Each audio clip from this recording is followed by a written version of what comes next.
What's up, everybody? Just wanted to show a quick little comparison. I've never really done something like this before, but I'm kind of showing why I went back to mainline Transformer collecting rather than Masterpiece Transformer collecting.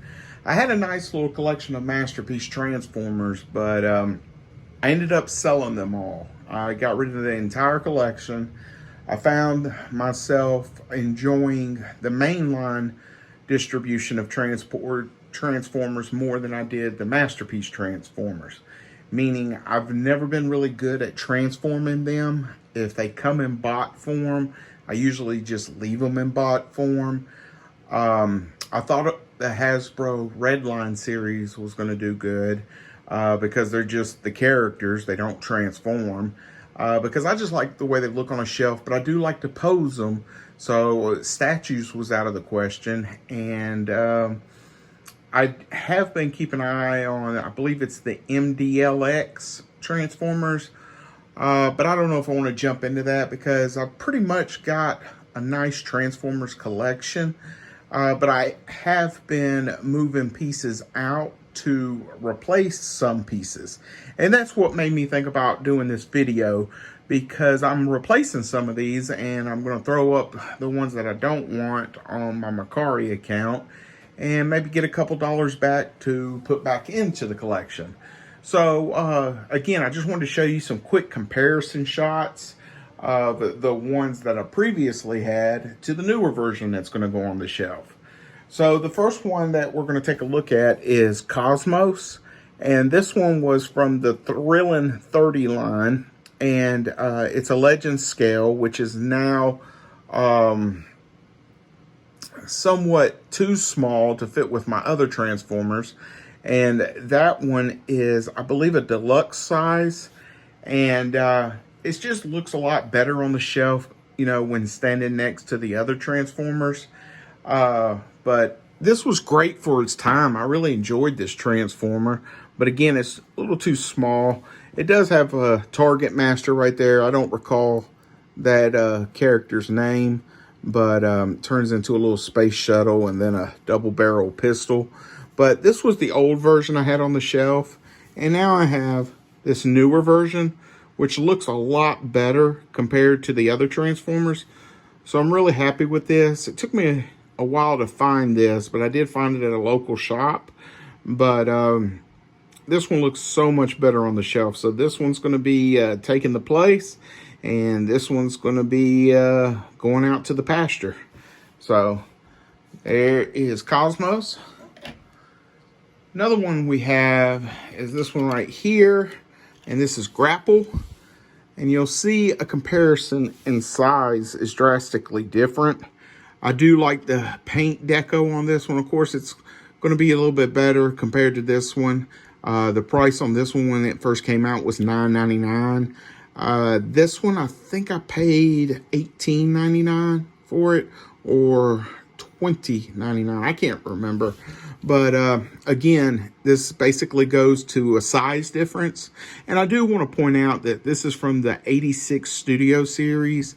And the Cosmos, the previous one I showed you, was a Walmart exclusive. I can't remember which line it was. It was something to do with racing. But this is from the 86 Studio series.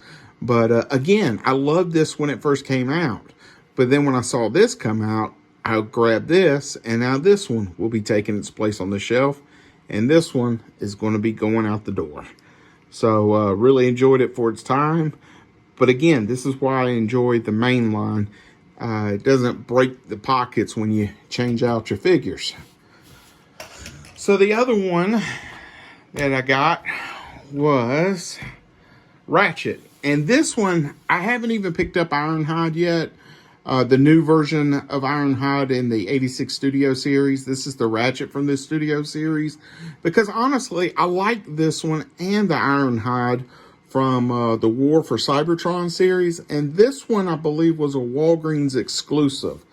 And I want to say I found this at a Walgreens in Noonan, Georgia, or Marietta, Georgia with my wife one day. Now, I do like the extra accessory to the back, the shoulder tool right there. I do think that's pretty cool. But I do love this white popping color that comes on the Studio 86 series ratchet. So I think I'm going to have to backtrack and try to find Ironhide now. So this one's going to be taking the spot, and this one's going to be going out the door. And lastly, this is a super minor change. This is Cup. Now, what's interesting about this one is I'm getting rid of the Studio Series version of Cup, and I'm keeping the new updated one that I picked up was, I believe it's called the Buzzworthy Series Cup. And usually I'm keeping the Studio 86 series. Though I love this transparency and that tint to the color, I just really like the way this one looks a little bit more. It does have more of a cartoonish look, which I try not to go for. I kind of like the realistic looks, if that makes sense. And that's why I like this one. However, this one just pops more with the thigh colors, a little bit of the shoulder colors, where this one is a very light blue. This is kind of a nice darker blue that contrasts well, in my opinion, to this. And I'm trying to see. All right, let's see. I guess the heads are pretty much the same. Let's see. We got that. And we got that. So, yeah. So we're going to be keeping the Buzzworthy. And this Studio Series is going out the door. So again, this is why I went back to the mainline collecting, because I just enjoy these a little bit more than Masterpiece. I enjoyed my Masterpiece collection when I had it. But again, you know, I don't flip these back and forth, and they look good on the shelf. And I'm really enjoying the way my Transformers collection has changed over the years.